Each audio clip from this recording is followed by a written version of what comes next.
Hi there, Celeste. Hello, Marcus. It's great to have you here. We're talking about research matters. And of Yes, course, you and I both recognize that research does matter. yes, And research matters. it's the bread and butter, I think, of, I guess, at least academic thinking, where life Yes. meets force and abstraction. So, Celeste, tell us a little bit about yourself. Before it's better for you to introduce yourself than me to try and do it. Sure. Thank you, Marcus. It's lovely to be here. I just want to say that I'm very grateful. I acknowledge that I'm on the land of the Kakite First Nation, as well as all the Coast Salish peoples in the traditional ancestral unceded territories who have stewarded this land and waters for time immemorial, which is outside Vancouver, British Columbia, Canada. So this is where I'm coming from you today. And I love that you say, does research matter? And I love the play on the word matter, M-A-T-T-R, and matter, M-A-T-E-R, which connects to mother and connects to earth. And so really my work as a researcher is totally connected to my work as an artist and dancer, a poet, a scholar, a mother. I do not do well separating things. And so I've basically forged a whole career of really integrating particularly bodily and embodied ways of knowing and being an inquiry as a dancer within art space research, within teaching, scholarship, performances. And that's a little bit about me in my research life, but I don't separate them from any other part of my life as well. I'm the same, Celeste. And yeah, I think those people who know me will now know why I'm talking to Celeste, because I think we're very much the same. Yeah, I'm wearing my happy t-shirt and you're wearing... Oh, yes, it's a fabulous t-shirt, and blue and orange. My mother always told me they're complementary colors, you know? They are complementary. Oh, yes. And, yeah, so let's leap into it. So for me, research matters, but, you know, I would like to know how you think of research. You know, what is its purpose? What is the purpose of research, Celeste? Yes. Oh, well, you know, Marcus, you know, there's as many purposes to research, aren't there, as there are different cultures and different identities in the world. So I think that what is so beautiful about that is that we could find a model that actually fits for our own passion and calling and vocation. And I often think about Frederick Buechner when he speaks about vocation, and he says, it's where my deep gladness meets the world's deep need. And so I feel research for me is also, it's also re/search. We are searching not only for what we are passionate about, what we are exploring, but we bring ourselves to the research process. And obviously, I come from a background that's been informed by phenomenology, which values lived experience, and curriculum theory, which looks at the lived curriculum rather than curriculum as content. And under that umbrella, arts-based research has been going on for, I've been in from the conception for over 25 years and have developed embodied ways of inquiry within that process. So there's a place where actually they can deeply connect. What I know as an artist is also what I know as a researcher. And what that key element is how do we listen? How do we listen to ourselves? How do we listen to others? How do we listen in the world? And that is what artists know. That is what scientists know. We're very good at disconnecting. We want to connect. Here's the art over here. Here's the scholarship. Here's the science. Here's the dance. But they are all connected, and we are connected. And so I think that research in the paradigm that I'm looking at, of course, it's under qualitative research, is really wide open. And wide open to connecting the personal and the universal. So when we integrate the personal, it is not just to have a bunch of fuzzy feelings, you know, like, you know, we can just marinate in our own juices, but it is so we are storied people. We find each other in our stories, and my story is connected to your story, and your story is connected to someone else. So my vulnerability in my own sharing is a portal for someone else to come in. So it's not so much about me when I'm bringing autobiographical work, which is a thread in a lot of art space research methodologies. And I don't even like the word methodology, actually, because I think these are really ways of being. You know, they're not just methodologies, but it is about a way of being and living in the world. And there's a relationship to that, to research. Now, I might not want the person that's doing research on knees or the knee surgeon to be starting writing poetry about my knee when I'm in surgery. I really want the right research to be done about what's the best process, the scientific process for looking at cartilage. But, you know, so we need different lenses. We need different forms of research. It's not one or the other. So it's more of a sensibility about where do you fit in your life? What gravitates to you that will be helpful? Yeah, that's really very interesting, because I was just reading a Harvard Business Review article on the college degrees that will do the least service in terms of getting a decent paid job. And so all the humanities were listed there. Of course. And so that's why many of us just keep going to school, because then we make careers out of it. And yet there's a lot of corporate places, they want someone in the arts because they know how to relate to the world. They are relational. They get that. I mean, nothing is more relational than a drama background, you know? So people are beginning to see the connections, but as always, it's a constant struggle to advocate for the arts. Absolutely. Now, I'm really interested in the way you've linked storying and, you know, entering into the world through stories in what you just said. So can you give us a snapshot of your approach to research? How do you know, of course it will be contextual, but if just choose somewhere. Yeah, I'll give you an example. So I'll give you an example. So and I still do this. I do a lot of site-specific performance. But a couple of years, I was the artist in residence at the Botanical Garden in Vancouver, and I concentrated on the David Lam Asian Garden. And in that are Asian plants from all over the world, and there's also indigenous plants that are and trees and shrubs connected to Vancouver. So I would spend a lot of time in there listening, going through each season, attending. And out of that, I also then went back to do research about that particular tree or species. But the whole process of that was being present with the environment, with the ecology of the place. And in order to be present, it isn't enough to just sit there. I had to walk. And then eventually I danced. It was like a reciprocity of creation. So I had to move with the trees. And then poetry, because language comes from the body.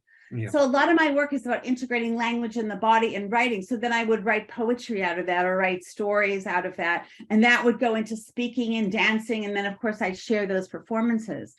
So that is an example of how, in order to research that area, that actually my artistic part of me, and also when I start reading about what botanists say or bryologists say, oh my goodness, they're like artists. They attend to the most exquisite details of the varieties of the magnolia, or it is the information that when I study them, they're the oldest, they're paleobotanists. They're one of the first flowers. So here's an example of research going across boundaries. That's just one example. But I see research is actually also, so the way I integrate poetry and dance, it's excavating not only what I know, but what I don't know. Another example would be, I was working on one of the more recent books I wrote is called The Marrow of Longing, which is a book of poetry connected to my Armenian identity. And my mother was an Armenian genocide survivor. She was born in 1912 and she left right before the genocide. And so I'm very fascinated how intergenerational trauma forms us, and also how cultural identity forms us, and how those things are in our memory. So because the villages were wiped out and people died, I don't have the same, access to certain information, but I have fragments. And fragments can hold a world. Yeah. And so when I write poetry and just the fragments of it, I'm accessing not only what I know, but what I don't know, and what is ancestral memory. That's very interesting. Okay. So I'm accessing the numinous, I'm accessing the tactile. And so here, the poetry becomes research, but also research is a way of inquiry. It's a way of uncovering. It's a way of excavating. It's a way of excavating the details, because as writers is caressing the details where the gems are. You know, it's not, you know, and another thing, it's fascinating to me that, you know, when I start, I mean, I'm passionate about embodiment. When I first started studying embodiment years ago, you know, years and years ago, when I did my PhD, I thought, my goodness, this is so disembodied. All of these writers, they're so disembodied. Yeah. Of course, I was dancing and doing interplay and all. I've always had these practices that have been very generative. And I thought the people that talk about embodiment in a rich way are poets. Or the poetics. Or I was looking at French feminist writers. I mean, there's got to be a way that we can articulate research in a way that I know as an artist and dancer that's sensuous and visceral and alive and breathes life. Not that I often, my dear colleague who you know as well, Carlego, talked about the difference between, we want research that has rigor with vigor, not rigor mortis. Right. And I love that, you know, and if you have if you do this kind of research, it requires body, mind, spirit, cognition, intuition, the whole thing. And that is not just research from the head up, it's all of who we are. Absolutely. I think it's wonderful. And it's very, very interesting. You and I have just exchanged poetry books, right? So we've got. I just sent them to Australia today. So I got my poetry book, which is that's on the way to you. But you know, writing poetry for me has always been a way of sense making, of probing. But this idea of memory, talking about memory. Now, I don't have trauma of the Armenian kind in my background, but you know, memory has an anticipatory function.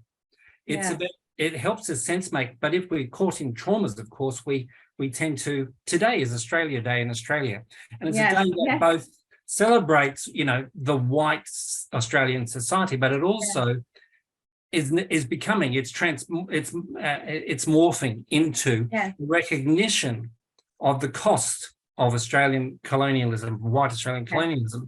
So we've got trauma and meaning, and also, of course, the incredible things that have happened in our society as the result of, you know, white colonization. So we've got this real contradiction going on here. Yes.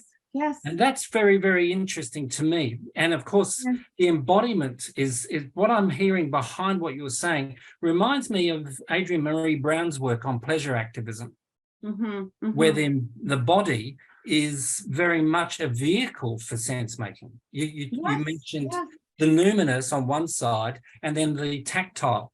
So they're very, in most people's minds, they're very divided, they're very separate. Numinous is up there somewhere, you know, and the body is here. You know, I've got a cold or I've got a headache or you know, a hangover maybe. So to me, what you're doing, you're using, as I'm hearing it, and you can correct me and I'll stop talking in a moment, but you're involved in what's called arts-based research. And to me, there's something very important in that concept, but also in that process. So would you be able to say a little bit about arts-based research before we move on? Well, arts-based research, you know, developed maybe, I don't know, over 25 years ago, and it has gone crazy. So there isn't just one form of arts-based research. And I remember when we first started in arts-based research, we were just so excited in the academy that we were just being able to really bring our artist and our scholar and our researcher together. But there's artography, there's embodied inquiry, performative inquiry, poetic inquiry, narrative inquiry, arts-based, you know, informed practices. So it's a big wide umbrella. But what it really is opening up is a different lens that we can actually do research. So it can also be a way of inquiry, but it also can be a way of writing up the research, and it can be both. So it really is an integrative process. So I teach a doctoral class in arts-based research, and what comes out of that is absolutely phenomenal, but it is so varied. So people are allowed to integrate video and film and poetry and narrative, and understand that these are ways of knowing and ways of uncovering their research, whatever they're researching. And I seldom will ever see a dissertation or a thesis without poetry or narrative or film or drama embedded within a dissertation. So there is, and also the writing, it's also about the way we write. We've been taught to write in a very distant way, as truth is way over here. And so when we are able to bring other kinds of writing modalities that allow for artistic ways of rendering scholarship, that also allows for a different understanding and a different connection to the reader or the audience. Yeah. And one other thing just about when the memory, so memory is interesting, because I have always felt as a dancer and as a bodily person that memory is located in the body. Trauma is located in the body, joy is located in the body, but we don't always know what that memory is. But now we have the whole field of epigenetics, which is actually substantiating that memory is in the body, right? And so I have this short kind of funny poem in this book, and it says, you know, I was in therapy for 25 years, but time was better spent looking at my roots. Because sometimes we don't know what is in the driver's seat of our life, but it is informing us. So it's like our bodies, our minds, it is like, I often say it's like a free GPS inside us. And so the beauty of arts-based research, I think, is that it allows for different lenses and avenues, pathways that integrate the autobiographical, that integrate a variety of diversity of arts practices within whatever you're doing, however you are researching. That's very exciting. Thank you. Yeah. I've got one other question for you, and then I'm going to ask you, if you don't mind, to end this session with you reading a poem from your book. Okay, sure. Yep, that sounds like a good thing to do. Oh, and by the way, I'm going to be putting some material up from you along with this video. And I was thinking to put up the Zen of Laundry, which you did years and years and years ago. Oh, yes. If you prefer for me to put something else up, That's fine. There is a chapter that goes with that book, right? That's a chapter that goes with that. So you could put the chapter up too. 2002. It's one of the first books on arts-based research called Dancing the Data. So that's it, Dancing the Data. Yeah, it's yeah, very exciting. So yeah, I will definitely be posting that so they can see what mischief you were up to 20 odd years ago as well, which is it's a lot of fun. Now, so to wrap this up, what advice would you give to a beginner researcher, Celeste? What would you say is something, an important message for them? I think one important message is don't feel like you have to get it all right. Enjoy making mistakes. Enjoy the mess. It's messy. There's an imperfection of the whole process, and it always takes longer than you think. As soon as someone comes into my office and says, okay, I know I'm going to do this here, I thought, oh no, that's not going to happen. Be curious about the process, fall in love with the process. Let it uncover what it is going to uncover. You know, and in some ways, looking at research as an artist, it is about serving the work. We have to sometimes get out of the way a little bit and listen to where it wants to go. And you are so unique because no one has your story or your slant on something, and that's needed. And so I would say to honor your own life, show up for your own life, and that's connected to your research. And that is the biggest gift that you could give yourself and to the world. Yeah, thank you. I mean, that's beautiful. Nothing to say. So could you read us a poem, please? Yeah, I think actually I'll read you from the book Embodied Inquiry, Writing, Living, and Being Through the Body, a body psalm for writing from the body. Call back your body to the page, the pulse, breath, and passion residing in your cells, sitting on your skin, waiting to come forth from pores to words. Know each sensation is syllables of the belly. Even agitation is a comma. Each heartbeat is the rhythm yearning to articulate through the muscles of your fingers. Let physicality take you to the studio within, where stories are ancient and primal, and love them all into being.